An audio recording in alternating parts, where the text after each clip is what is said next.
Olá, bem-vindos a mais um programa Arte da Guerra com o embaixador Francisco Seixas da Costa, a quem peço desde já, embaixador, que nos diga como é que está a ver a evolução política razoavelmente previsível no Reino Unido, com a desistência de Keir Starmer, e agora com o Partido Trabalhista em pequena ebulição, para encontrar um nome que o venha a substituir. Tudo isto era, como dizia, digo eu, razoavelmente previsível desde as eleições municipais de maio passado, e finalmente, ao fim de algumas semanas de torrice de Starmer, vai acabar por ser mais um efêmero primeiro-ministro britânico que se vai juntar a uma lista que nos últimos 10 anos tem engrossado vivamente. Parece-lhe, embaixador, que o próximo primeiro-ministro conseguirá não ser mais um nesta lista? Pois não sabemos, mas quando o António diz que houve aqui uma pequena perrice, eu acho que nos partidos, neste momento, é aquilo que acontece nos clubes de futebol em relação aos treinadores.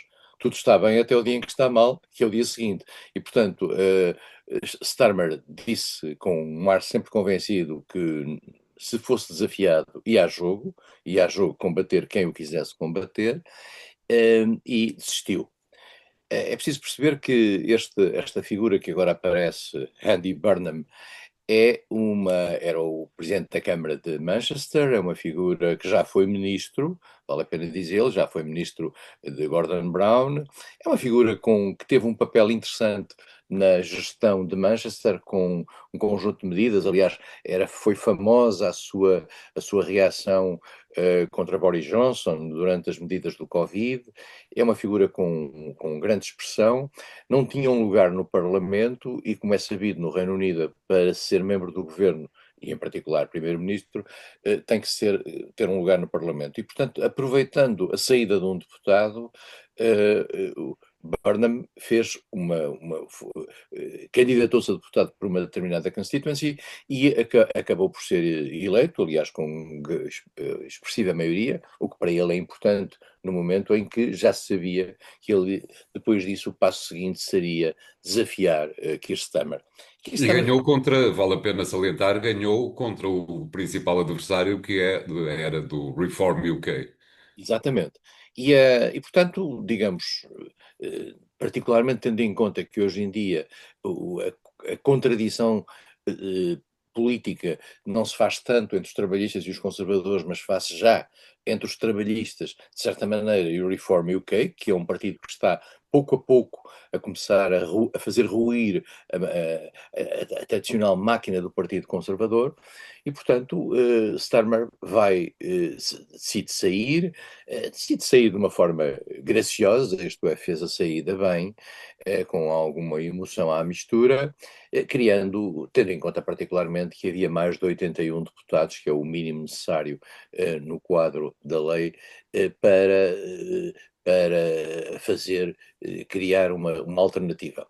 Essa alternativa, tudo indica que poderá não aparecer ninguém além de Andy Burnham, o que facilitará a vida, digamos, a Burnham, mas também facilitará a imagem ao Partido Trabalhista de que é uma transição, digamos, não muito conflitual. Nós lembramos-nos, a propósito dos números que o António falou há bocadinho, do que foi as transições conflituais no Partido Conservador, com o challenge permanente, e, portanto, esta transição poderá ser suave. Agora, a questão que se põe tem a ver com, em função daquilo que também referiu, as eleições municipais e o resultado desastroso em que o Partido Trabalhista se apresentou a essas eleições, como perdeu cerca de 1.400 e tal conselheiros municipais, e todos temos que olhar para isto sem perder de vista que esta eleição que levou Keir Starmer ao poder foi em 2024, que foi anteontem.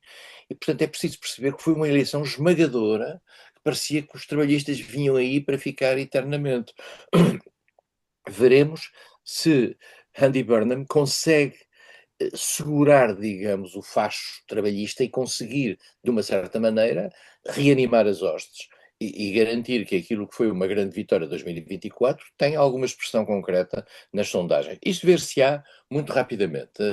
Estas coisas hoje em dia, há um desgaste das caras da política, que este Stammer é vítima disso, mas poder-se-á dizer o mesmo de Boris Johnson, de Theresa May, de Liz Truss, enfim, toda aquela panóplia de líderes que o Partido Conservador teve, se calhar vamos ter a mesma coisa no Partido Trabalhista.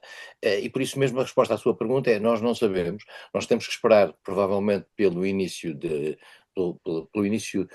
das primeiras prestações de Andy Burnham no Parlamento, a capacidade de fazer uma oposição credível e se ele reanima ou não as hostes trabalhistas, porque uma coisa é assim, não vai haver eleições tão cedo a menos que Burnham as quisesse fazer. Tendo em conta aquilo que é o estado atual das sondagens, o Partido Trabalhista não ganharia as eleições. E seria provavelmente Nigel Farage a fazê-lo. Portanto, o mais E, aliás, exigiu, digamos, claro, eleições antecipadas.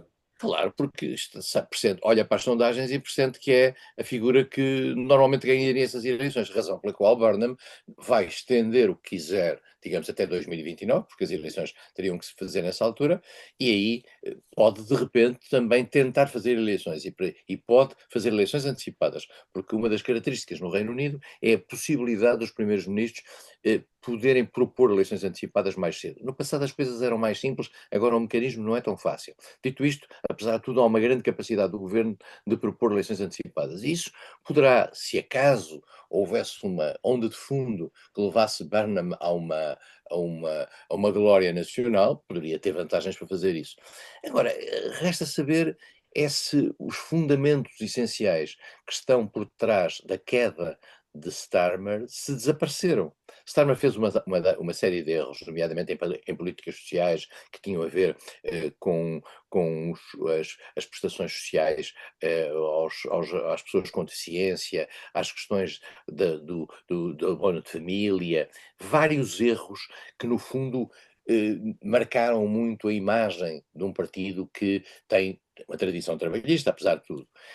Por outro lado, as questões de Gaza, em que também não se vê muito que Burnham seja muito, muito diferente de Starmer.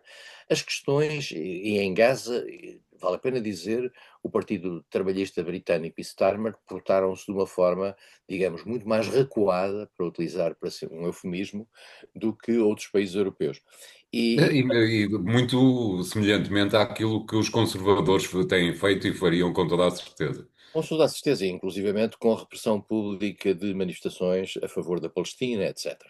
E tudo isso, vamos ver qual é o comportamento da nova liderança, até porque, como é sabido, há dentro do Partido Trabalhista uma sombra negra, que é a ideia de que no passado o Partido Trabalhista e outras lideranças tiveram comportamentos que podem ser lidos como antissemitas.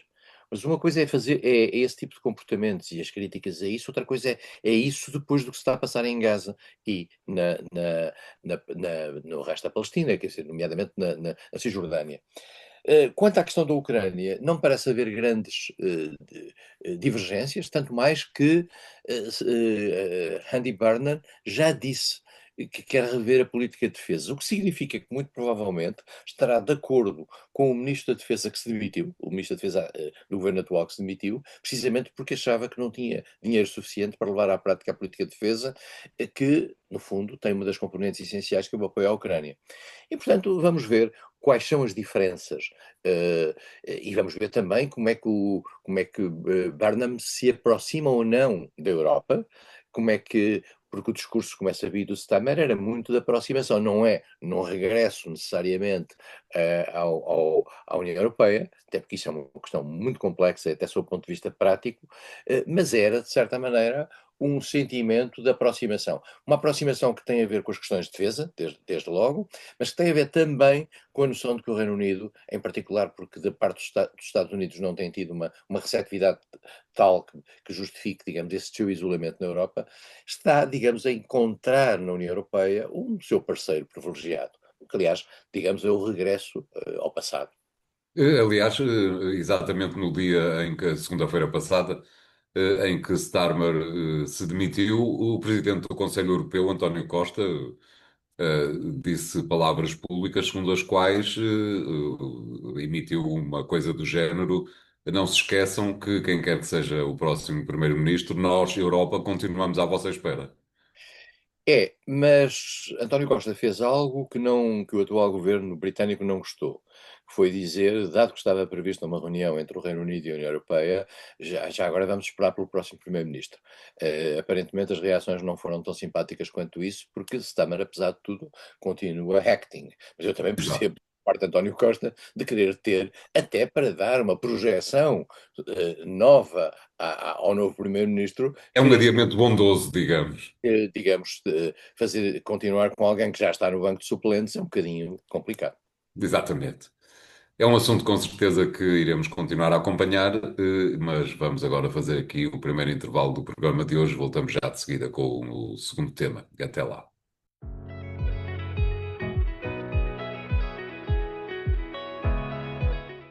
Bem-vindos à segunda parte de A Arte da Guerra. Desta vez, embaixador, para lhe pedir que atravessemos, entre aspas, o oceano, para pedir um comentário sobre a Colômbia, que, ao contrário, diria eu, daquilo se estava à espera, o país caiu à direita em vez de se manter na esquerda.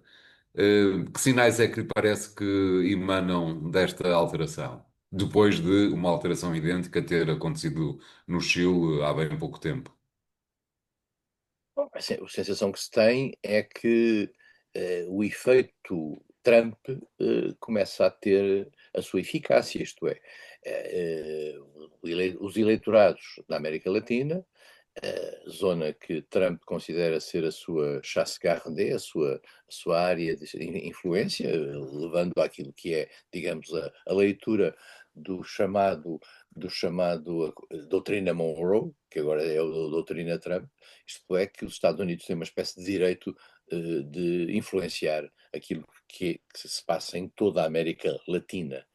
Uh, portanto, Trump, de certa maneira, está a dar um sinal e provavelmente muitos dos eleitores estarão a pensar, se calhar é melhor estarmos com Trump do que estarmos aqui a provocar Trump e ter problemas. E isto, digamos, é um sinal para uma coisa que falaremos aqui muito, que é o Brasil, nas próximas eleições em novembro. E, portanto, vamos ver em outubro, peço desculpa. Vamos ver o que é que isto vai dar. A sensação que havia. A Colômbia é um país muito especial e foi sempre um país muito especial no quadro da América Latina e da América do Sul. Desde há muito tempo que a Colômbia tem uma relação especial com os Estados Unidos e, em particular, deu aos Estados Unidos, por causa da luta contra o tráfico de droga, um espaço para a afirmação até da própria polícia americana dentro da Colômbia. Eu lembro-me, quando eu era embaixador no Brasil, a relação entre o Brasil e a Colômbia era um pouco tensa, pela simples razão de que o Brasil interpretava a Colômbia como sendo uma espécie de quinta coluna americana na América do Sul. Isso foi muito claro durante um certo tempo. Nós lembramos que havia uma guerrilha na Colômbia, que a certa altura também ela se transformou numa área de produção de narcotráfico. Isso é tradicional, aliás, nas guerrilhas, isto é, a transformação das guerrilhas em dimensão criminosa para além da dimensão de natureza política. Mas na Colômbia houve um extraordinário processo de reconciliação nacional, depois de ter havido uma luta terrível entre os governos e a guerrilha.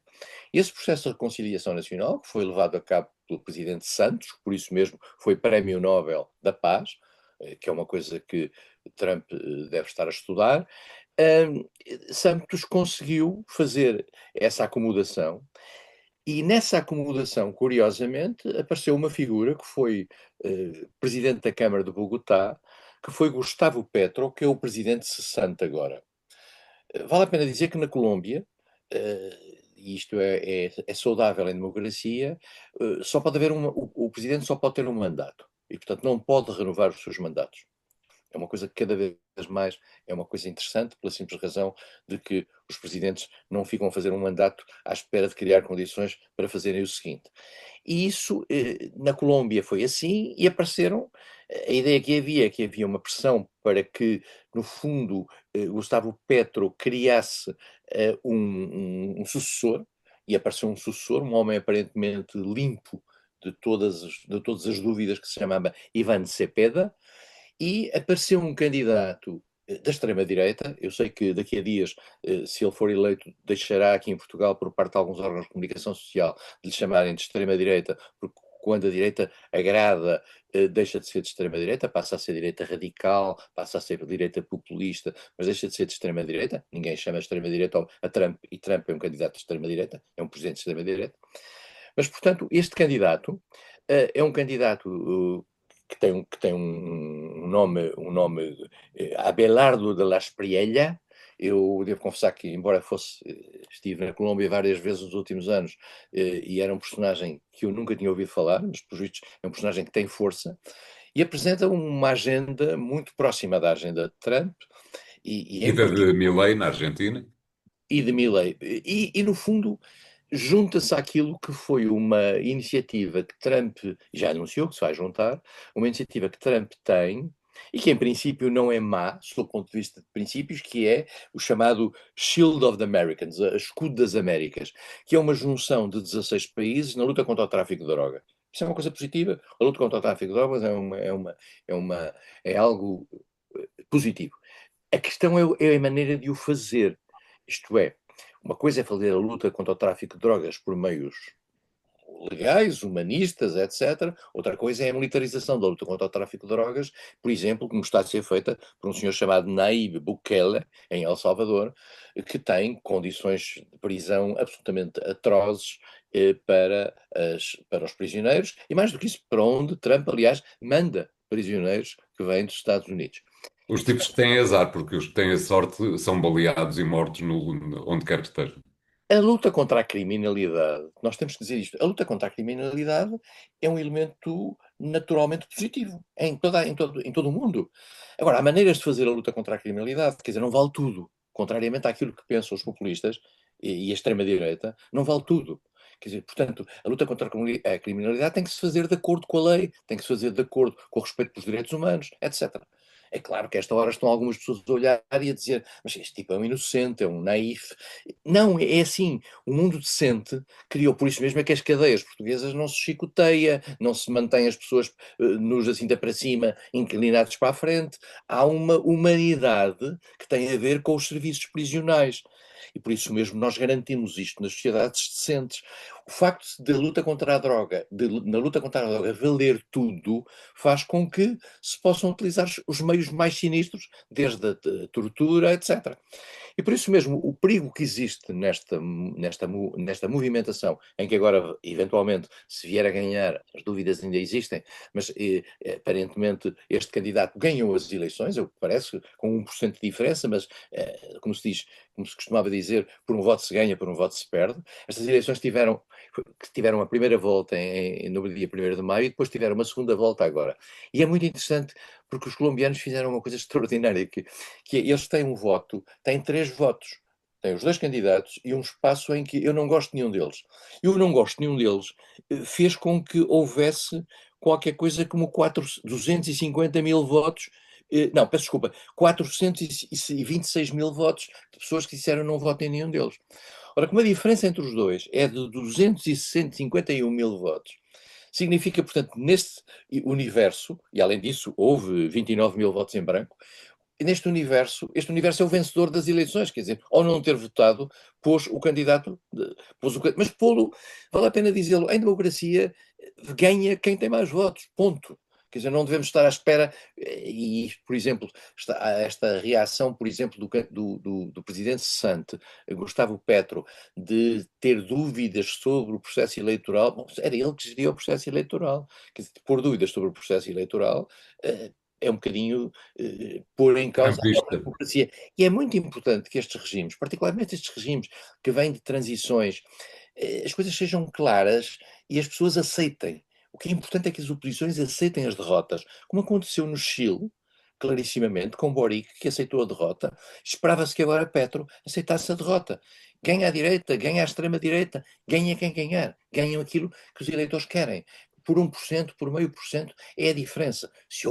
Se houve eventualmente irregularidades, há mecanismos para isso, há tribunais, estas coisas todas. Nós temos de nos habituar ao funcionamento normal das instituições. Nós temos, felizmente, vivemos num país em que no dia, à noite, no dia de umas eleições, ninguém põe em causa as eleições. Isso é uma coisa extraordinária. Nós não nos damos conta das coisas, porque neste momento nós estamos com um governo que é um governo de minoria, PSD-CDS, e ao mesmo tempo temos o Chega e o PS. Ninguém põe em causa, digamos, a legitimidade do governo criado por Luís Montenegro. Porque nós em Portugal habituámos-nos a aceitar os resultados eleitorais. E é muito importante que esta lógica da democracia seja a lógica que funciona. É pena, por exemplo, que Trump o não tenha feito assim. E nas eleições em que perdeu para Joe Biden, continua até hoje a considerar que as ganhou e que foram roubadas. Ora bem, se nos Estados Unidos as eleições estão roubadas, se o sistema eleitoral vive sob dúvidas, então nós temos de pôr sob dúvida a própria legitimidade da democracia americana. Claro. Uma última questão que é sempre a mesma, ou tem sido recorrente nos últimos tempos, embaixador, que é exatamente percebermos qual vai ser o impacto desta vitória da extrema-direita na Colômbia nas eleições do Brasil. Pois vamos ver, Lula da Silva tem vindo a perder popularidade nos últimos tempos. Há um processo que tem a ver com um banco e tem a ver com as facilidades dadas a um banco que está a ter algum efeito na sua popularidade. Entretanto, deu-se conta que também o candidato da oposição, que é um dos filhos de Bolsonaro, também tinha o apoio dos bancos.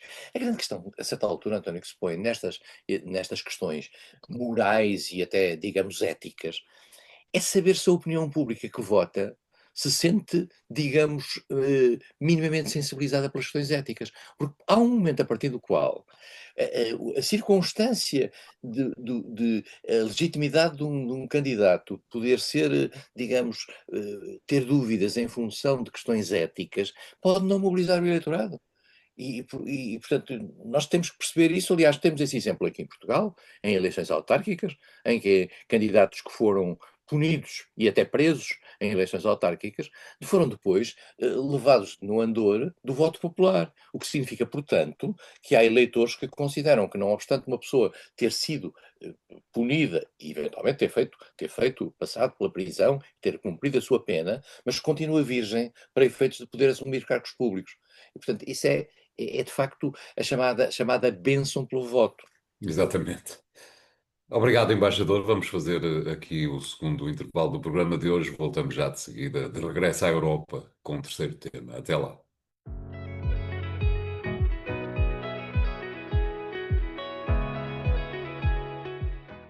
Bem-vindos à terceira parte da Arte da Guerra. Desta vez, embaixador, para lhe pedir um comentário sobre a cimeira, o encontro formal de líderes da União Europeia, sob os auspícios de António Costa, onde foram discutidos uma série de temas, nomeadamente um deles que, em princípio, seria o mais importante deles, mas não foi, o plano financeiro e orçamental para os próximos anos.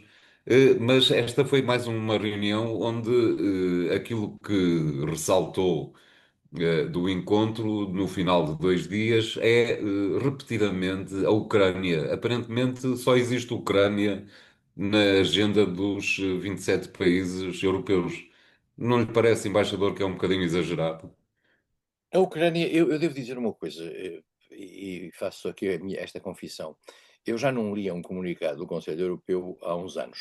Eh, Lia uns resumos, mas desta vez decidi ler o comunicado do Conselho Europeu. E é impressionante. É de facto Peço impressionante. desculpa por ser talvez quem o obrigou a semelhante Não, esforço. não, não, António, acho importante pela simples razão. Eu, durante alguns anos, participei nestes trabalhos e, em particular, participei naquilo que era a preparação dos comunicados do Conselho Europeu, que tem importância, sob o ponto de vista do que simbolizam para toda a União. E, portanto, os comunicados começavam a ser discutidos muito antes. Cada Estado-membro aportava para a discussão documentos, isso tornava um documento muito grande, que depois era o chamado monstro. Era o monstro. Depois o monstro ia-se reduzindo, ia passando, e depois passava por vários crivos, em particular dos Estados que mandam na União. Nós tínhamos a mania que éramos iguais aos outros, mas há alguns que são bem mais iguais do que os outros, em particular porque são eles que influenciam o Secretariado-Geral do Conselho, que no fundo faz a proposta final. O que eu achei de interessante nisto, eu sabia que, e era evidente desde há vários anos, que os comunicados do Conselho Europeu, no tocante à Ucrânia, tinham uma linguagem forte. O que eu não sabia é que a linguagem tinha uma densidade semântica, digamos, quase obsessiva. Eu percebo isso, mas o que dá a sensação é que o documento está feito para acomodar as perspectivas mais jingoístas e militaristas dentro da União Europeia. Eu percebo particularmente tendo em conta que a senhora Kaja Kallas, que é alta comissária para as questões de política externa, vem da Estónia, e a Estónia é um país marcado por esse trauma, e portanto é muito natural que a linguagem faça Moscovo seja uma linguagem forte, e o apoio à Ucrânia é dito de uma forma extraordinária, continuado, firme, inabalável, e a defesa à independência, à soberania, à integridade, e depois a palavra Ucrânia nunca aparece, a Rússia nunca aparece sem agressor russo, faz parte desta linguagem. Nunca pensei que estivesse a este nível. E, portanto, aparecem até o comportamento da Rússia no momento em que António Costa estaria a tentar abrir algumas portas com a Rússia, a linguagem da Rússia no tocante aos interesses da União Europeia é um comportamento face à União Europeia agressivo, imprudente e irresponsável. Está-se a criar uma espécie de bombardeamento de palavras que tornam seguramente mais difícil a conversa com a Rússia. Dito isto, se calhar da parte da Rússia a situação é idêntica, a linguagem da Rússia é idêntica, portanto estamos neste momento numa conversa de surdos. Mas para quem se pretende Olha, mediador, em princípio, é uma linguagem um bocadinho exposta demais.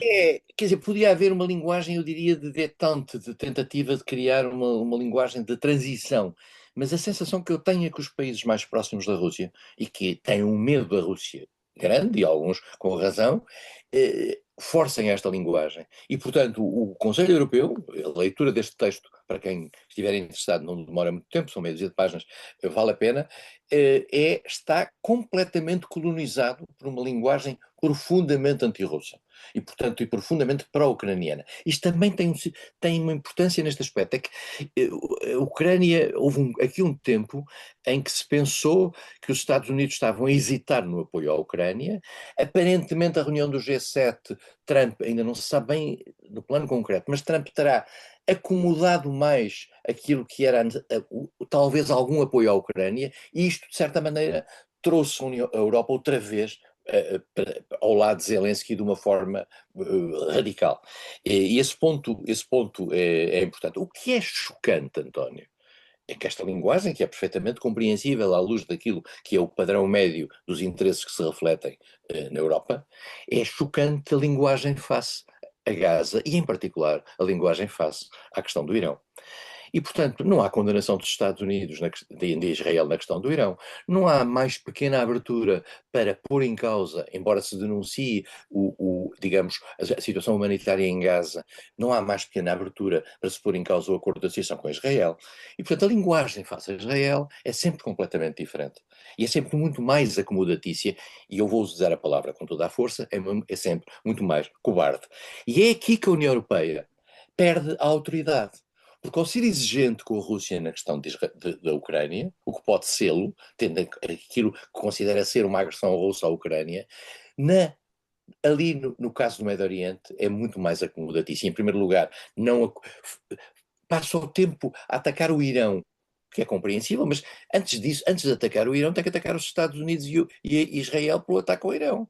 Quer dizer, não é falar do Estreito de Hormuz sem primeiro condenar aquilo que foi um ataque ilegal a uma soberania feita pelos Estados Unidos.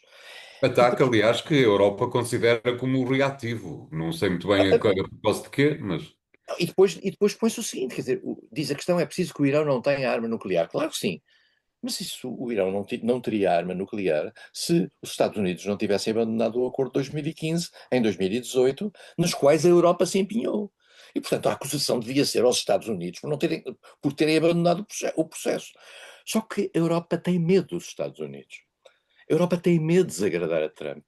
A Europa tem um temor reverencial a Trump.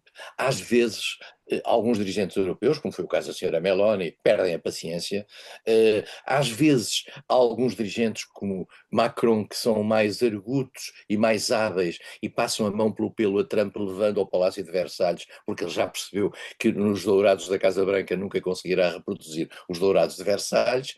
Mas, portanto, os europeus vivem numa tentativa de acomodação de Trump. E Todos já, menos Pedro Sanches. exatamente. E viu-se outro dia o que é que aconteceu quando Trump chegou ao G7, parou e disse I'm the boss. E ficou tudo a rir, com um ar a rir, mas a rir não no sentido de dizer você não é o boss, mas no sentido do que é que nós vamos dizer depois do que este senhor disse. Pedro Sanches, já agora para um pequeno intervalo, Pedro Sanches tem tido uma posição extremamente, digamos, assertiva no tocante aos Estados Unidos. Essa posição vai, no entanto, de paralelo com a sua fragilização interna, que ocorreu em particular nas últimas horas, tendo atenção àquilo que foram as condenações, parecem um pouco exageradas, de todo modo, parecem completamente provadas, de ministros seus que apanharam 24 anos de cadeia por corrupção, que não é muito vulgar, mesmo no ordenamento jurídico espanhol, mas de todo modo significa que à volta de Pedro Sánchez há qualquer coisa a começar a cair, exceto o próprio, pelos vistos, porque hoje mesmo, no dia em que estamos a gravar, Pedro Sánchez foi ao Congresso Espanhol e disse que não se demitia nem convocava eleições antecipadas. Portanto, a menos que algum dos seus parceiros que lhe permite manter-se no poder, embora não tenha orçamentos há 4 anos e tenha que viver por duodécimos, lhe puxe o tapete, Sánchez vai continuar. Exatamente. Obrigado, embaixador. O programa fica hoje por aqui. Continuem a seguir-nos no jornal, no site do Jornal Económico e nas redes sociais do jornal. Obrigado e até para a semana.